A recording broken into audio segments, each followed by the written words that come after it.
श्री सद्गुरुदेव वचनामृत साधना की सफलता के सोपान।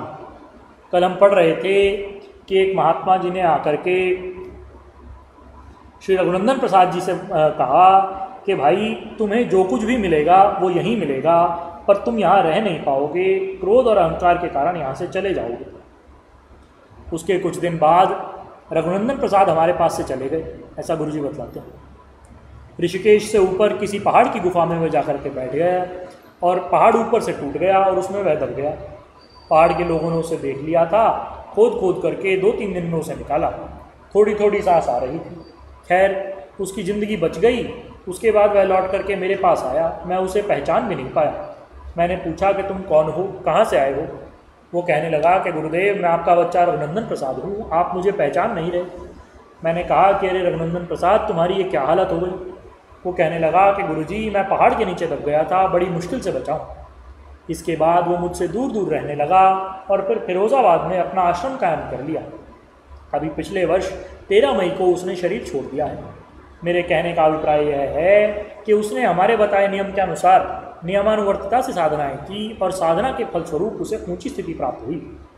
योग दर्शन बतलाता है तपः स्वाध्यायेश्वर प्रणिधानानि क्रिया योग।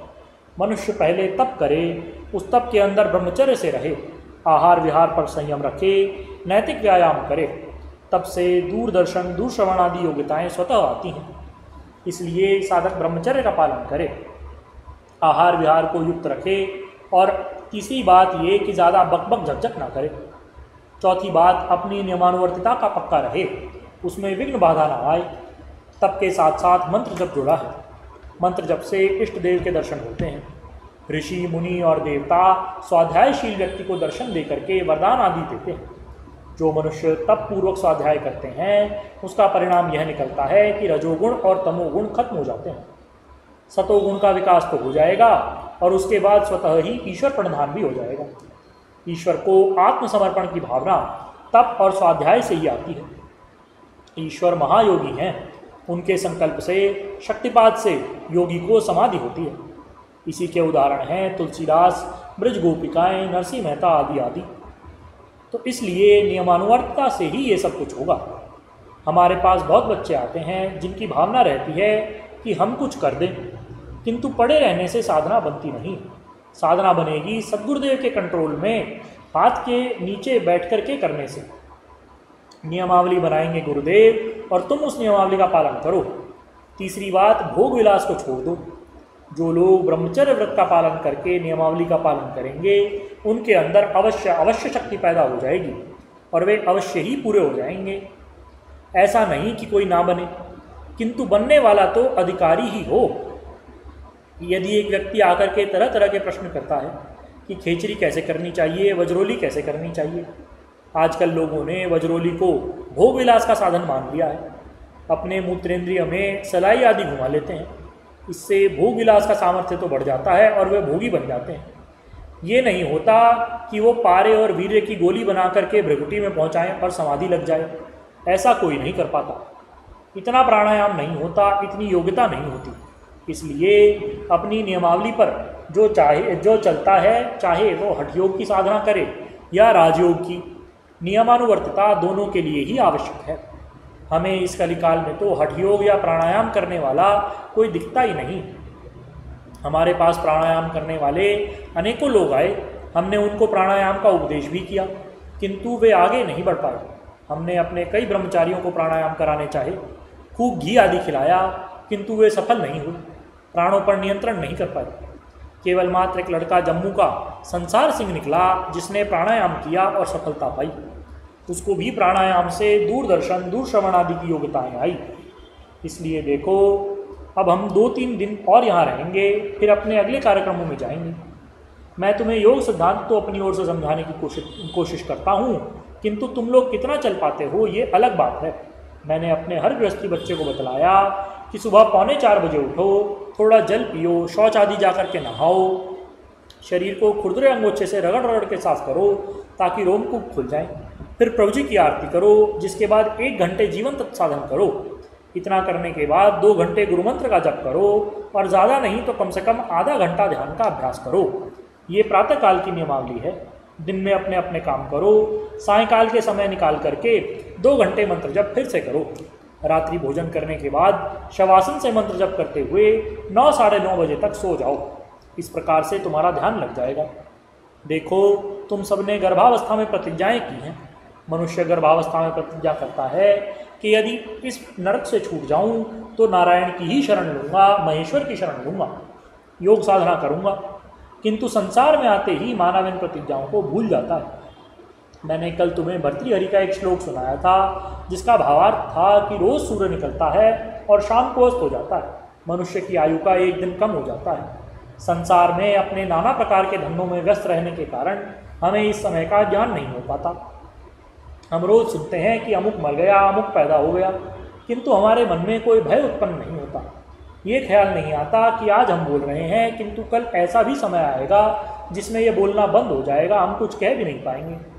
ये सारा संसार मोह रूपी शराब को पी करके उन्मत्त होता चला जा रहा है। मुझे एक छोटी सी घटना आनंद कंद श्री प्रभु जी के चरित्रों में याद आई। प्रभु जी ऋषिकेश आश्रम में विराजमान थे, मैं भी वहीं था और अनेक कई गुरु भाई थे। अमृतसर की एक देवी अपने बच्चे को लेकर के आई, जो बड़ा शराबी, कबाबी और व्यभिचारी था। उसने अपने घर की सारी संपत्ति नष्ट कर दी थी। पहले उसकी हालत को देख करके प्रभु जी ने उसे रखने से मना कर दिया, किंतु उसकी माता के बहुत अनुनय विनय करने पर उसे रख लिया। प्रभु जी तो दीनदयाल हैं, भक्तवत्सल हैं। उन्होंने उस साईदास नाम के लड़के को आश्रम में रखा। शक्तिपात उस पर इतना गहरा हुआ कि वो 8-8 घंटे ध्यान में बैठा रहता। हमारी उम्र छोटी थी, हम खेलते कूदते रहते थे। वो मुझे और नरसिंह मूर्ति जी को ताड़ना दिया करता था। एक दिन बड़े कड़े शब्दों में उतार रहा था कि तुम्हें शर्म नहीं आती, अपना जीवन व्यर्थ गंवा रहे हो, ध्यान में नहीं बैठते। उसके शब्दों को सुन करके प्रभु जी ने साईदास से कहा कि साईदास, तू इन्हें क्या कह रहा है, खुद को संभाल। तू खुद को संभाल लेगा तो बहुत बड़ी बात है। ये लोग तो तेरे जैसे हजारों को बनाने वाले होंगे। तू इनकी क्या चिंता करता है, अपनी चिंता कर। साईदास प्रभु जी के कहने से चुप तो हो गए, किंतु उनके मन के अंदर ये भावना बनी रही कि देखो, मैं इतना बड़ा ध्यानी हूँ, 8-8, 10-10 घंटे ध्यान में बैठता हूँ, इतना ऊंचा ध्यान चलता है, फिर भी प्रभु जी ये कहते हैं कि अपने आप को संभालो। कि ये लोग खेलते कूदते रहते हैं, ध्यान में विशेष बैठते नहीं, किंतु प्रभु जी इनको कुछ नहीं कहते। उस समय मेरी उम्र 15-16 वर्ष की होगी। नरसिंह मूर्ति जी मुझसे 1-2 वर्ष छोटे ही थे। थोड़े दिन के बाद प्रभु जी कनखल को चले गए। साईदास भी प्रभु जी के साथ ही गया। हम लोग प्रभु जी की सेवा में कनखल चले गए। थोड़े दिन बाद साईदास को अमृतसर से किसी शादी का निमंत्रण आया। उस समय साईदास की माँ भी साथ में ही थी। निमंत्रण में लिखा था, पत्र देखते ही फौरन चले आओ। साईदास जाने को तैयार हो गया। प्रभु जी कहने लगे कि साईदास, तुम इस शादी को छोड़ दो, इसमें मत जाओ। वो माना नहीं। उसकी माँ कहने लगी कि महाराज जी, शादी में तो जाना ज़रूरी है। प्रभु जी ने कहा कि शादी में चला गया तो यह गिर जाएगा। इस पर साईदास कहने लगा कि प्रभु, मुझे इस संसार में गिराने वाला कोई है ही नहीं, मैं कैसे गिरूंगा। प्रभु जी ने मेरे सामने ये शब्द कहे कि साईदास, तुम्हें इस बात का ज्ञान नहीं कि इतनी बड़ी शक्ति, इतना बड़ा ध्यान तुम्हें कैसे मिला। ये संस्कारवश हुआ है, इसलिए 3 दिन तक हमारे पास से कहीं मत जाओ। 3 दिन के बाद चले जाना, फिर तुम्हें कोई गिरा नहीं सकेगा। 3 दिन के अंदर यदि चले गए तो अवश्य गिर जाओगे, फिर तुम्हारी संभाल मुश्किल ही होगी। साईदास हंसने लगा कि प्रभु जी, आप कह रहे हैं ऐसा, किंतु मुझे कोई गिराने वाला है ही नहीं। ऐसा कह करके वह हठात चला गया। वह जाने लगा तो प्रभु जी ने अपने मुख से ये शब्द कहे, दैवी येषा गुणमयी मम माया दुरत्यया, अर्थात त्रिगुणात्मक मेरी माया अत्यंत दुस्तर है। जो मेरे शरण आते हैं वो ही इस माया से पार होते हैं, दूसरे नहीं। श्री प्रभु जी ने फिर कहा कि देखो, ये चला गया है, अब इसका लौट करके आना मुश्किल ही है। यदि ये 3 दिन और हमारे पास रह जाता तो खतरे से निकल जाता, फिर ना गिरता। बात वही बनी। साईदास लौट करके नहीं आया। 1 महीने बाद प्रभु जी योग प्रचार कार्यक्रम के लिए अमृतसर पधारे। मैं और नरसिंह मूर्ति भी साथ ही थे। हम दोनों साईदास के मकान पर उसे देखने को गए। वो अपनी छत पर खाट पर पड़ा था। शराब की बोतलें उसकी खाट के आसपास पड़ी थी। मैंने उससे पूछा कि भाई साईदास जी, क्या हालचाल है। पंजाबी में ही उसने कहा, हालचाल चंगा और की उमदा। मैंने पूछा कि आपका ध्यान लगता है। वो कहने लगा, ध्यान दी की गल, जेड़ी तस्वीर सोच दी आ जानी। ऐसी हालत थी उसकी। शराब का दुर्व्यसन बुरी तरह से लग गया था और उसका पतन हो गया था। ध्यान का नाम भी उसके जीवन में नहीं रहा। थोड़े दिन बाद उसका जीवन समाप्त हो गया। खैर, कहने का अभिप्राय मेरा यह है कि प्रभु कृपाएं बड़ी विलक्षण होती थी। बड़ी दूरदर्शिता से प्रभु बातें करते थे। एक बार मैं होली के आसपास बरसाने में था। बरसाने में फाल्गुन शुदी नवमी या दशमी को होली मनाई जाती है। खूब रंग में खेलते हैं। नंदगांव की होली बाद में होती है। उस समय मुझे श्री प्रभु जी का पत्र आया जिसमें लिखा था कि चिरंजीव, हमारे पत्र के पाते ही तुम ऋषिकेश चले आना, बरसाने नहीं रहना। मैं गुरु राज्यानुलंघनीय के सिद्धांत के अनुसार दूसरे दिन ऋषिकेश पहुंच गया। प्रभु जी ने मुझे देख करके कहा कि बेटा तुम आ गए, बड़ा अच्छा किया। मैंने कहा कि प्रभु, बरसाने की होली देखने तो विदेश से भी लोग आते हैं। एक ही दिन का फर्क था, आपने मुझे वहाँ रहने क्यों नहीं दिया? वो कहने लगे कि बेटा, होली देखने के लिए तो ज़िंदगी पड़ी है, इस समय तुम्हारा आना ही जरूरी था। खैर, इसके बाद फिर प्रकरण चला। प्रभु जी ने कहा, हाँ अगले साल तू होली देख लेना, कोई बात नहीं। प्रभु जी के ये शब्द थे कि यदि तू इस साल बरसाने रह जाता तो हमारे काम का न रहता। मैं बात को समझ गया कि वहाँ पर क्या प्रभाव पड़ सकता था।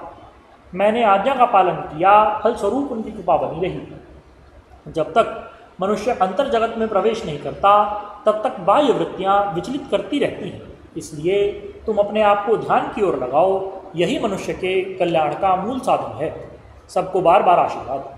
बोलिए श्री सद्गुरुदेव भगवान की जय। परम प्रभु श्री रामलाल जी महाराज की जय। योगीराज अनंत स्वामी श्री चंद्रमोहन जी महाराज की जय। श्री सदाशिव भगवान की जय। श्री वृंदावन बिहारी लाल की जय। श्री शंकर भगवान की जय। हर हर महादेव।